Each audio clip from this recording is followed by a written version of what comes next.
Allumé, créatif et différent. Ce n'est pas le talk habituel. Un débat d'idées tel qu'il devrait toujours exister. Vif, intelligent, percutant et résolument vivant.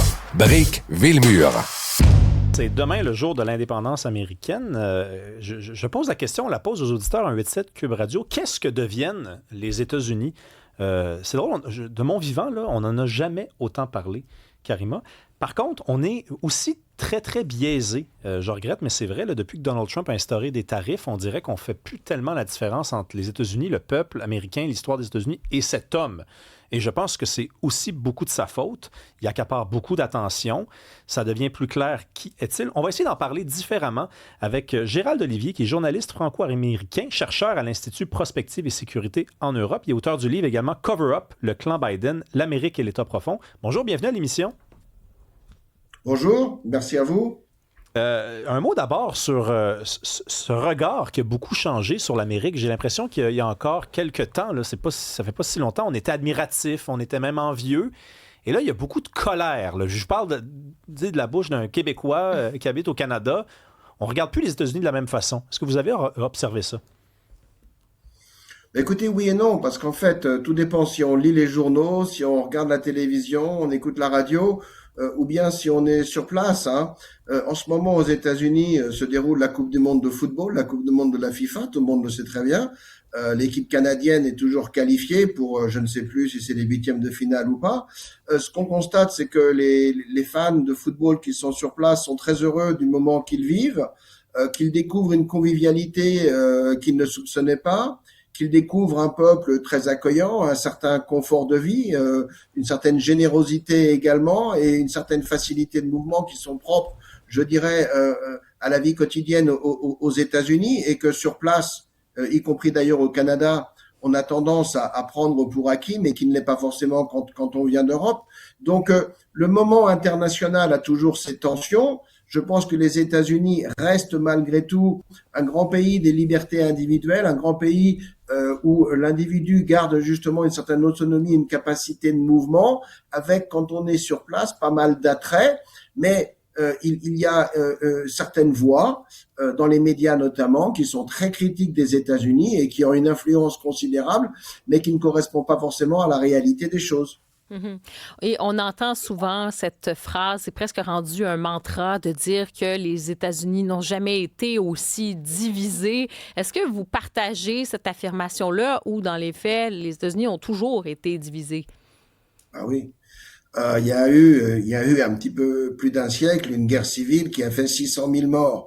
Donc non, les États-Unis ont été plus divisés qu'ils ne le sont l'ont été plus divisés par le passé qu'ils ne le sont aujourd'hui. Ce qu'on constate, si vous voulez, ce qui est un petit peu inhabituel dans l'idéal américain, c'est que les institutions et notamment l'appareil législatif sont construites autour d'un congrès. Le principe d'un congrès, à l'opposé du principe d'un parlement, c'est que dans un congrès, on recherche le compromis et chacun des élus du congrès, quelle que soit son affiliation partisane, va chercher à trouver un terrain commun avec ses adversaires pour parvenir à générer des lois qui sont bénéfiques à l'ensemble. À l'opposé d'un parlement où on évolue strictement selon des lignes partisanes et on vote en fonction de son groupe parlementaire. On constate que cette idée du congrès et cet idéal du compromis aujourd'hui sont de plus en plus difficiles à obtenir. Et on constate qu'au niveau local, et on l'a vu encore très récemment avec un certain nombre de primaires dans le cadre des élections qui se déroulent aux États-Unis cette année, on a vu une montée des extrêmes et une difficulté de plus en plus sensible à dialoguer avec l'autre camp, difficulté qui débouche sur des excès qui ont lieu parfois aux États-Unis et qu'on a constaté l'an passé avec l'assassinat de ce jeune Charlie Kirk, dont les opinions avaient le tort de déplaire à certains et qui, plus que beaucoup d'autres, prenaient le dialogue, justement, y compris avec l'opposition. Non, c'est ça, c'est les opinions ou peut-être seulement la volonté de dialogue qui lui a valu la mort. Comment vont les Américains alors? Parce que quand Donald Trump a pris le pouvoir la première fois, il disait le niveau de vie est bas, il y a des problèmes de sécurité. Là, il a eu un mandat pour améliorer les choses et là, il est rendu à la moitié de son deuxième mandat. Est-ce qu'on a des chiffres sur l'amélioration ou la détérioration du niveau de vie, sécurité? C'était les enjeux principaux de Donald Trump.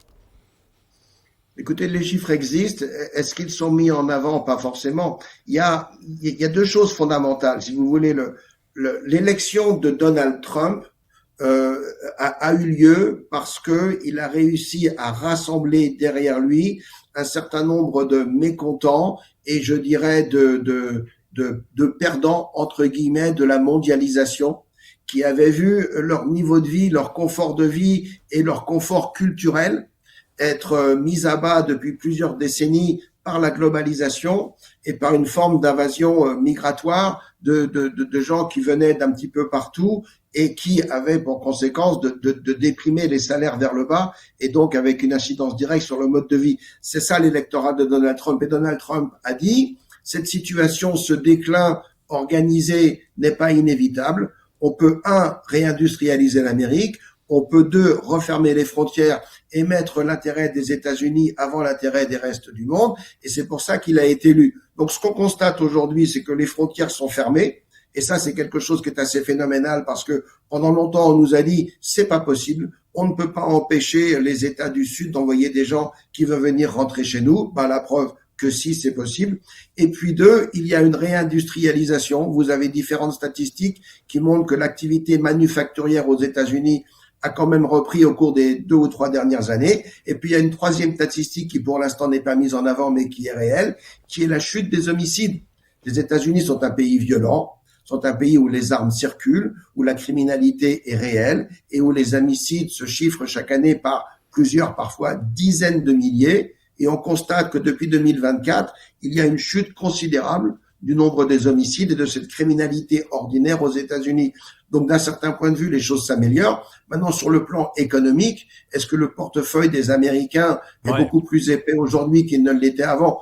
Pas forcément, à cause d'une conjoncture qui est ce qu'elle est et de cette fameuse, je dirais, ce que Donald Trump appelle un détour par l'Iran, mais un détour qui commence à être très long et qui a eu des conséquences économiques bien au-delà de ce qui avait été envisagé. Est-ce que l'Iran, ce sera la tâche de Donald Trump? C'est son enjeu le plus important. Pour moi, c'est devenu l'enjeu le plus important. Ça ne l'était pas. On pourra analyser après coup pourquoi ça l'est devenu, parce que il ne l'avait jamais dit dans sa campagne, je vais affronter l'Iran, je vais déclencher une guerre définitive contre l'Iran, je vais mettre fin à 50 ans d'affrontements plus ou moins chauds avec la République islamique d'Iran pour changer les choses. C'était pas dans son programme. L'idée de faire en sorte que le Proche-Orient soit pacifié l'était, mais uniquement indirectement. Et le déclenchement de l'opération Epic Fury a eu des conséquences fondamentales qui font qu'aujourd'hui, la gestion du dossier iranien va devenir l'événement fondamental qui déterminera si le deuxième mandat de Donald Trump est un succès ou pas. On ne connaît pas encore l'issue. Et c'est une issue qui peut être diplomatique et favorable. C'est une issue qui peut repasser par une reprise des hostilités. Mais pour moi, c'est devenu le dossier fondamental de son second mandat. Il y a quelques jours, c'était la fête nationale des Québécois. On a reçu une artiste. Je lui ai demandé qu'est-ce qu'on fêtait au Québec. Et l'artiste en question m'a répondu qu'on n'est pas obligé de fêter quelque chose qu'on a fait durant l'année. On peut fêter un héritage, toute une histoire. Est-ce que, par contre, les Américains, il y a quelque chose qu'on pourrait souligner cette année? Qu'est-ce qu'ils ont apporté de bien à l'humanité en 2025, en 2026? Non, mais ce qu'il faut comprendre fondamentalement, malgré tout, et ça n'a pas changé, l'expérience américaine est une expérience en tout point exceptionnelle.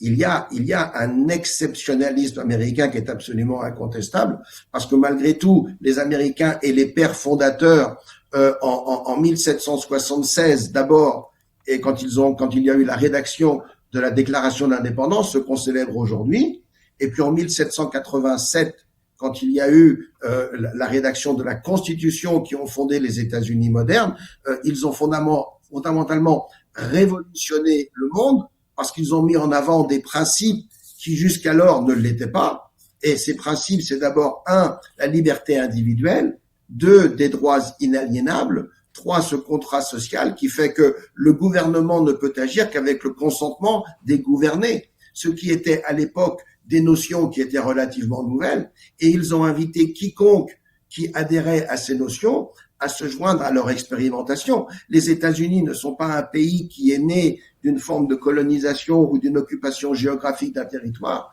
C'est un pays qui est né de l'adhésion à un certain nombre de principes, et à partir du moment où on respecte ces principes, on participe à l'expérience américaine. Et la question qui se pose aujourd'hui, c'est est-ce qu'il n'y a pas au sein même des États-Unis un certain nombre de gens qui sont prêts à rejeter ces principes auprès d'autres principes qu'ils jugent plus importants, que ce soit l'égalitarisme opposé au concept d'égalité des droits. Et ce n'est pas la même chose. Mm-hmm.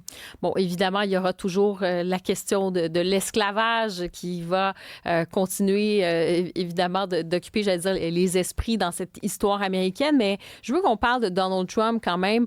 Diriez-vous, Gérald Olivier, que c'est un grand président des États-Unis? Parce qu'on entend souvent, tu sais, c'est la critique primaire de Donald Trump. Il y a une grande détestation en ce moment. On va l'entendre beaucoup dans des médias. Évidemment, la situation du Canada, du Québec, c'est particulier parce qu'il y a cette guerre commerciale, il y a cette difficulté là-dessus.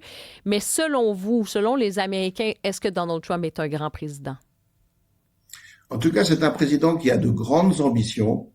Et c'est un président qui a, je dirais, une interprétation du rôle des États-Unis dans le monde et qui tient à la rétablir.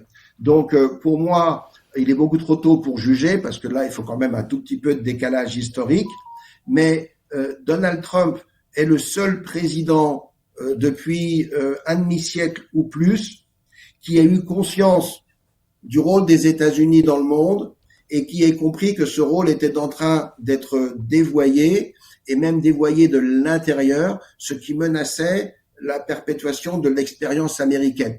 Et c'est ça qui est fondamental dans la présidence de Donald Trump.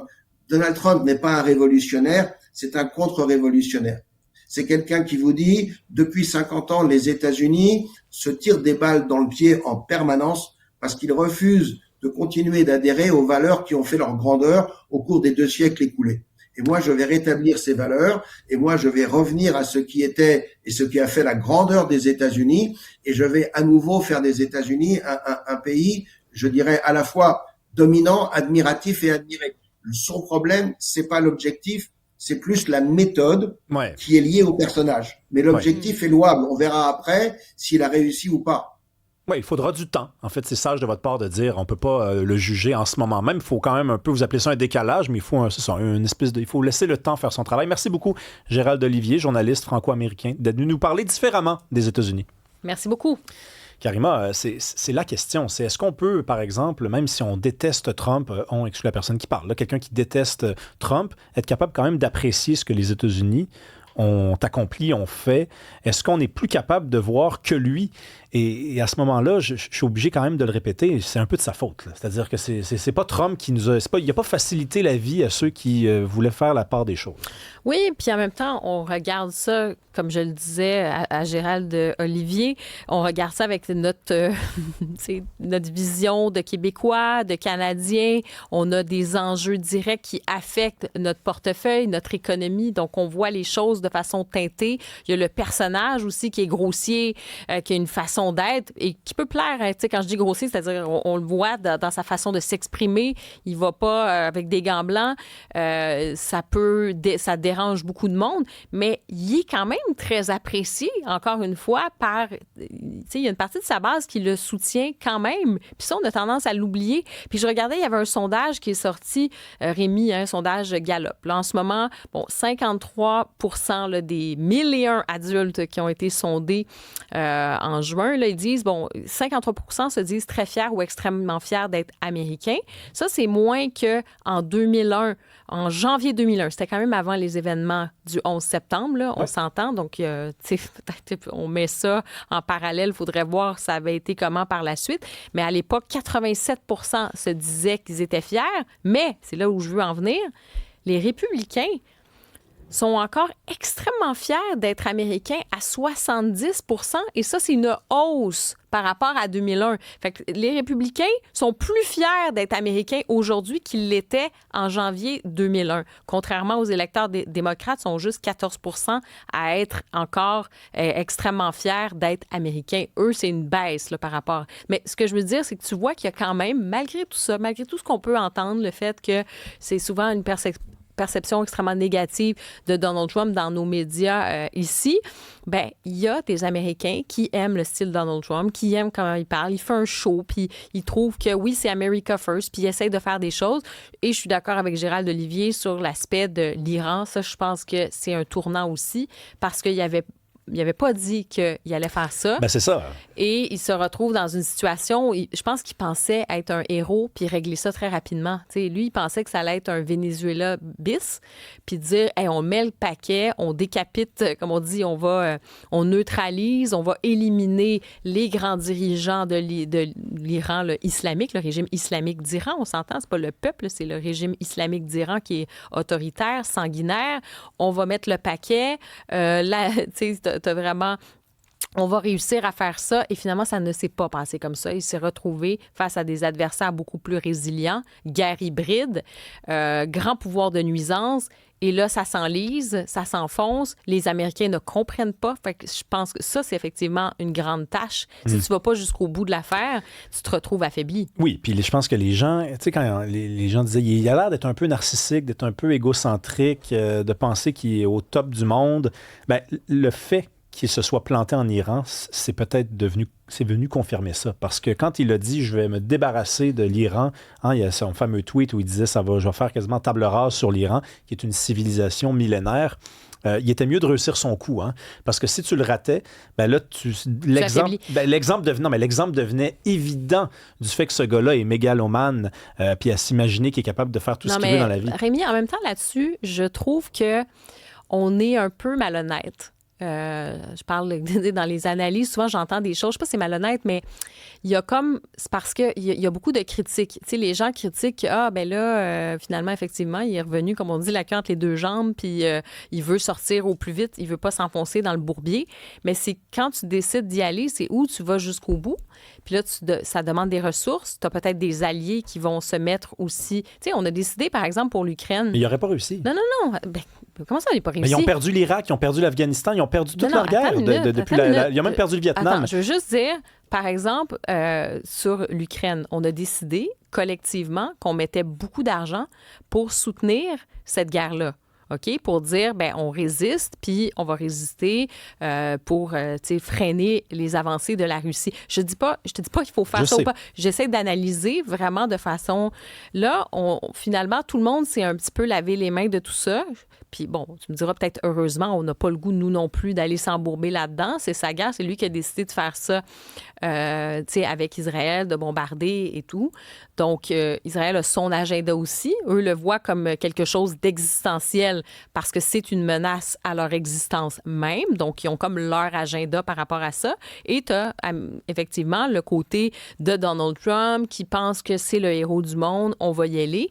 Mais si tu ne vas pas au bout de la patente, je trouve que dans notre analyse, c'est qu'on ne supporte pas, on se dit, bon, on n'est pas prêt à mettre les ressources. Les Américains ne veulent pas qu'il y ait, rappelle-toi, là, ils ne veulent pas qu'il y ait des soldats qui meurent là-bas, ce que je peux comprendre aussi. Oui, mais attends, je peux me permettre, parce que... Mais non, mais ça veut dire où tu y vas ou tu n'y vas pas, c'est ça mon point. Mais c'est lui qui y va pas. Lui, il dit... Il a décidé d'y aller, mais il a décidé d'y aller à moitié. Non, oui, mais on va le juger sur les résultats. On va pas supposer que s'il y était allé au complet, il serait arrivé. Non, mais il avait le choix d'y aller au complet. C'est lui qui décide de ne pas y aller au complet. La pression, la pression vient du fait que les Américains, puis ça, je le comprends, je comprends, ils n'ont pas envie de débloquer de l'argent pour que ça s'enlise. Ils n'ont pas envie que des Américains meurent au combat. Fait qu'à un moment donné, si tu décides de t'engager, c'est où? Vas-y pas du tout. Ou, vas-y. Puis ensuite, pour le détroit d'Ormuz, tout le monde s'est un peu lavé les mains de ça. Ce que je veux dire, c'est qu'on est très critique, mais au fond, on est critique du fait qu'il n'a pas réussi, mais personne ne voulait vraiment y aller non plus. C'est ça. Donc, celui qui dit « je vais y aller », parce il faut relire les tweets qu'il a fait, ça voulait dire « on est prêt ». En plus, il n'arrêtait pas de dire « si vous faites ça, je vais faire ça. Si vous faites ça, je vais faire ça. Si vous faites ça, je vais faire ça. » Moi, je le juge sur ce qu'il a fait. Je trouve pas ça malhonnête que de le juger sur ce qu'il a fait en imaginant. Qu'est-ce que tu aurais voulu qu'il fasse par la suite? Moi, j'avais pas de on s'en fiche, j'ai ma volonté, moi, là. Non, mais dans l'analyse, c'est-à-dire, parce que j'ai l'impression qu'on critique, mais c'est un peu... il a raté son coup, c'est un fait. Ah, mais il a pas marqué le but. Ça, oui. C'est comme si tu me disais, le joueur de hockey est arrivé devant le gardien, mais s'il avait eu un meilleur patin, non, mais il a décidé de se lancer, il a pas raté. Il a raté la cible. Ça n'a pas marché. Oui, mais c'est ça. Il a essayé. Certains diront qu'il a essayé de faire quelque chose. Dans la vie. Ça a été une catastrophe parce que moi, en fait, je m'inquiète.